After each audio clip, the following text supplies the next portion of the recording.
நெஞ்சம் என்னும் கூடு அதில் நெருப்பு வைத்ததாறு, துன்பம் வந்த போதும் அதை துடைப்பதிங்கு யாரு?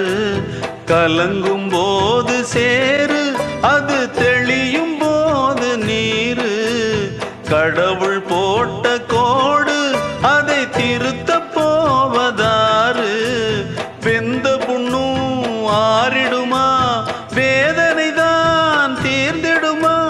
விண்ணுக்கும் மண்ணுக்கும் சம்பந்தம் உண்டுன்னு சொன்னது யாரு? அது மன்னவன் பேரு. அந்த வானத்தை போல மனம் படைச்ச மன்னவனே, பனி துளிய போல குணம் படைச்ச தென்னவனே.